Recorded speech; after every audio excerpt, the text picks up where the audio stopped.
Jésus, le Messie promis, naquit à Bethléem en Judée, sous le règne du roi Hérode. Voici que des sages venus d'Orient parurent à Jérusalem, portés par leur quête spirituelle et guidés par une étoile éclatante. Ils s'écrièrent: « Où est le roi des Juifs qui vient de naître ? Nous avons contemplé son étoile surgir en Orient, et nous sommes venus nous prosterner devant lui et l'honorer. » À cette annonce, Hérode fut saisi d'un trouble profond, et avec lui tout Jérusalem, car l'apparition de ce roi menaçait ses ambitions et ébranlait l'ordre établi.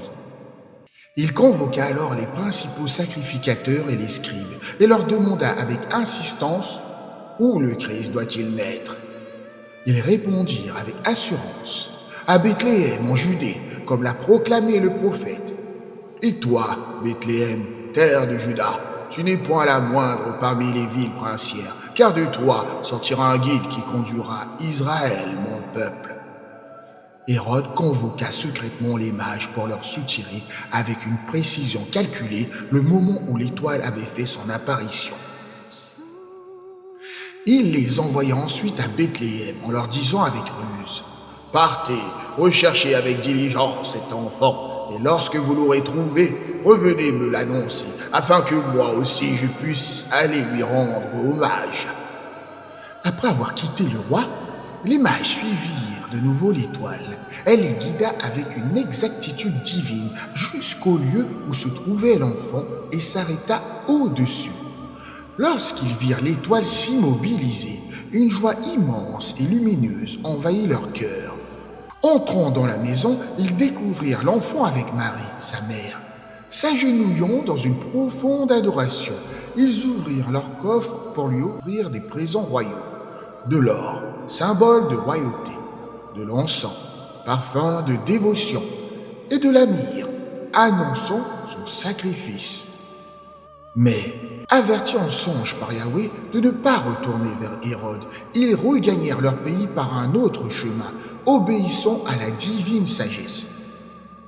Une fois les mages partis, un ange de Yahweh apparut en songe à Joseph et lui dit: « Lève-toi, prends l'enfant et sa mère, fuis en Égypte et reste-y jusqu'à ce que je t'avertisse, car Hérode cherche à faire périr cet enfant. » Joseph, dans une obéissance immédiate, se leva au milieu de la nuit, prit l'enfant et sa mère et s'enfuit en Égypte, un refuge sous la protection de Yahweh.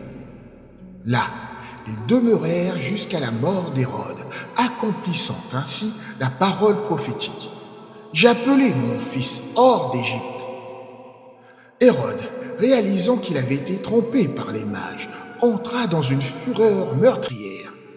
Il ordonna le massacre de tous les enfants de 2 ans et moins à Bethléem et dans ses environs, selon le moment qu'il avait soigneusement calculé. Ainsi s'accomplit ce que Jérémie, le prophète, avait annoncé. Une voix s'élève dans Rama, des pleurs et de grandes lamentations. Rachel pleure ses enfants, inconsolables, car ils ne sont plus. Après la mort d'Hérode, un ange de Yahweh apparut de nouveau en songe à Joseph, en Égypte, et lui dit: « Lève-toi, prends l'enfant et sa mère, et retourne dans le pays d'Israël, car ceux qui en voulaient à la vie de l'enfant sont morts. » Joseph obéit sans délai. Il prit l'enfant et sa mère et revint sur la terre d'Israël. Toutefois, apprenant qu'Arléaüs régnait sur la Judée en successeur d'Hérode, il redouta de s'y établir. Divinement averti en songe, il se retira en Galilée et s'installa dans la ville de Nazareth, accomplissant ainsi la prophétie. Il sera appelé Nazaréen.